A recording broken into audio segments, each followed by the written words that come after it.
জয়, আপনারা প্রধান বিরোধী দল এই রাজ্যের, এই যে বারবার ভোট লুট ইত্যাদি কথা বাম আমলেও বলা হতো, তৃণমূল কংগ্রেসই বেশি বলতো, তাহলে 2011-তে তারা জিতলো কি করে? এতগুলো কিন্তু খামতির জায়গা শাসক দলের কাছে আছে।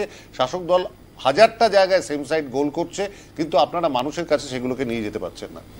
দেখুন, যদি আজকে বলেন যে বিরোধী দল কারা মাঠে আছে, তাহলে একটাই ছবি উঠে আসবে, সেটা হচ্ছে গেরুয়া ঝান্ডা। কিন্তু আমার বক্তব্য হচ্ছে, একদিক থেকে আমরা দেখছি পশ্চিমবঙ্গের মাথা প্রশাসনের যিনি মুখ্যমন্ত্রী, তিনি মঞ্চে দাঁড়িয়ে যখন বলেন যে আমি আদালত মানি না, কোর্ট মানি না, কোর্টের রায় মানি না, জাজকে মানি না, তাহলে আপনি কি বলবেন?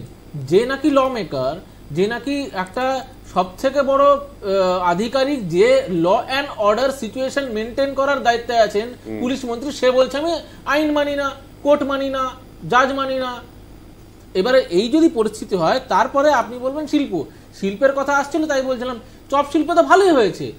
আপনি বলুন না, কাশফুলের বালিশ তো ভালোই হয়েছে শিল্প।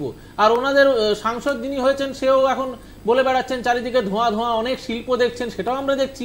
তারপরে এখন কুটির শিল্প, প্রত্যেক ঘরে ঘরে বোম বাঁধা হয়। পশ্চিমবঙ্গ তো ভালোই চলছে, অসুবিধা নেই। কিন্তু একটা জিনিস রাজুদা, সেটা কষ্টদায়ক, সেটা হচ্ছে একদিকে দেখুন এই লক্ষ্মীর ভান্ডারের ভয় দেখিয়ে, যাদেরকে ভয় দেখিয়ে বলা হচ্ছে তোমরা লক্ষ্মীর ভান্ডার পাবে না ভোট না দিলে, তারা কিন্তু রাজুদা সেরকমই ব্যক্তি, সেরকম তাদের আর্থিক অবস্থা, যাদের ওই 1000, 1500, 2000 টাকার জন্য কিন্তু অনেকটা ম্যাটার করে তাদের লাইফস্টাইল বা তাদের আর্থিক সিচুয়েশনটা।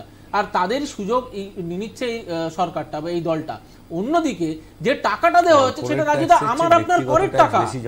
যে টাকাটা দিচ্ছে সেটা দলের কোনো নিজের ফান্ড নয়, সেটা হচ্ছে সরকারি টাকা, আমার আপনার করের টাকা ইউজ করে আজকে রাজনৈতিক ফায়দা তুলছে।